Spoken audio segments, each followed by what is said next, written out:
من حقيقة الإيمان أن تؤثر الحق وإن ضرك على الباطل وإن نفعك. هذا الإيمان. حط نفسك بميزان، وصلت بمفترق طرق، باكر انتخابات تجي لصندوق الاقتراع، صندوق الانتخاب، بيدك البطاقة، إذا ما بعتها، إذا ما كسرتها، إذا ما استثنيت وما رحت لها. طبعا أكو ناس ما تروح لها محقها، أنا أقول لك، لأنه أنت لو تشوف بعض مراكز توزيع الهويات تقول لي وين رايح بالضبط. شلون قضية التقاعد؟ شايف التقاعد شلون مرافس؟ شايف بعض دوائر التقاعد قبل لا تصير هاي، ما أدري هاي الهوية البطاقة اللي شو يسموها الذكية، قبلها شايفيها شلون بهذلة؟ الآن البطاقة هالشكل بهذلة. والله أكو عجايز وشيبة قاعدين أشوفهم في بعض المراكز، ها حجية والله يا يوم طيت جنسيتي ب8 وقالوا لي بال4 لو يطلع اسمك يولا. أنا هاي عاقلة والله، لو أنا منها شكو منتخب علي من شنو البهدله يعني؟ انا ضال جوعان وعطشان والترابي ذري، لا مصطفى لا غطاء، لا قعدني باحترام لا بتقدير، وقاعد بشباك وعلي موظف واحد والله حتى انتخب. والمن انتخب مدري مو المفروض احنا نخفف. هي ناسنا قوه جايبيها للانتخابات، المفروض نخفف عنها الضوابط، نسهل انسيابيه استلام البطاقه.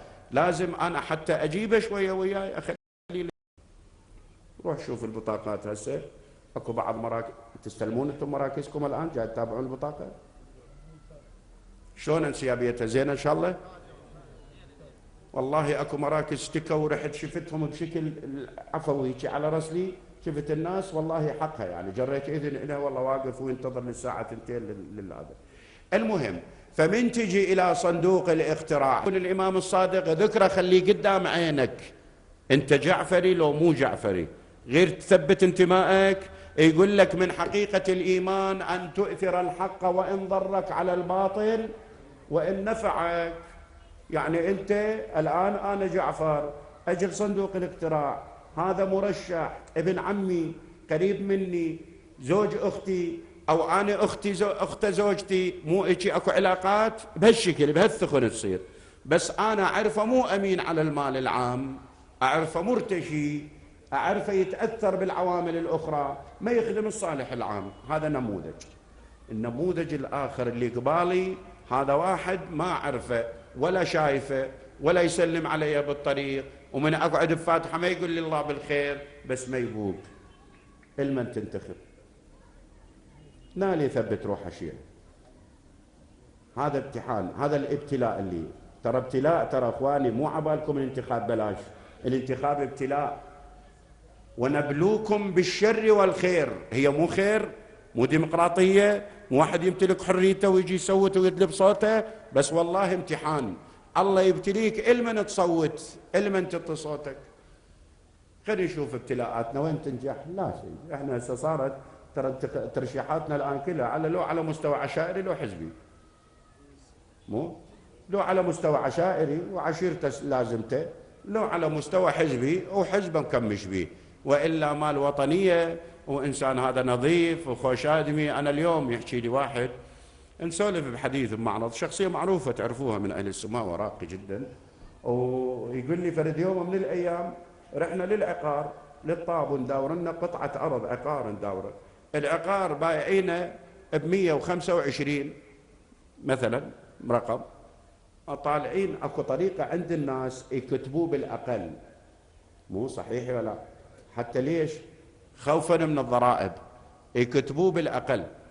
يقول هذا الرجل اللي باعنا قللنا عليه بالكشف اقل من السعر بنص السعر، حتى ضريبه تصير عليه قليله. طبعا هذا الرجل مو متدين، يحتسل خمر، يشرب خمر، هو ما يصلي. يقول اجى وقف قدام هذا ابو التسجيل العقاري، قال له عم استلمت فلوسك؟ قال له نعم. قال له ايش قد استلمت نقدا كامل؟ قال له 125 مليون استلمت نقدي كامل. قال له عمي مقدرتها اللجنه 5. لا عمي انا استلمت 125 ما علي باللجنه.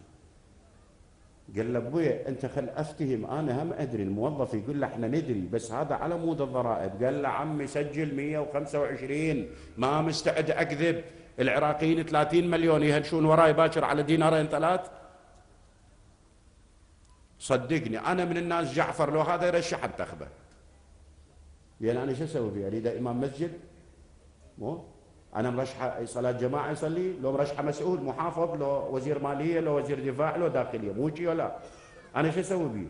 هو والله خليه يتصافى. إحنا البارحة مو كنا نسولف ظلم ما بين العبد وربه، هذا ما لي شغل به، هو الله أصفى به. يا أخي رحموا الناس. إذا احنا ملينا من هاي المظاهر والخواتم واللحى واستغفر الله وسبحان الله والزيارة واقف، وبالموكب يجي بايام الانتخابات ما ادري شو يقول، يوقف التعزيه يلطم، عمي كلهم دني للسوين، بس من يعطوك عانتين وصلي للشعب بامان، وصلي للناس بامان، مو هذا المطلوب لو انا غلطان؟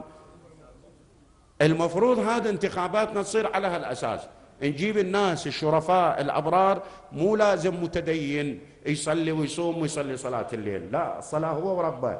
ولذلك في يوم من الايام صار اجتماع للعلماء بالجامعة المستنصرية. ترى هاي المستنصرية صراحة علمي قديم إلى جذوره مو حديثة. أيام هولاكو أو جمعة العلماء كلهم طرحوا عليهم سؤال، قالوا لهم السؤال كالآتي: أيهما أفضل، الحاكم العادل الكافر لو المسلم الجائر؟ السيد ابن طاووس تعرفوه مو؟ سيد ابن طاووس قدس الله نفسه علم من أعلام، كتب: الحاكم الكافر العادل أفضل من المسلم الجائر.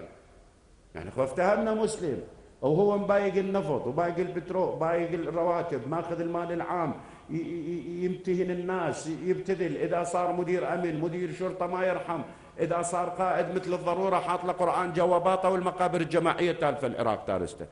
خذ جيب لي واحد كافر يحكم وينصف الناس ويحقن الدماء يحفظ الأعراض وهو والله ينجاز. سيدي قاتل الله بدبابة، مو أنا أنشط من الله؟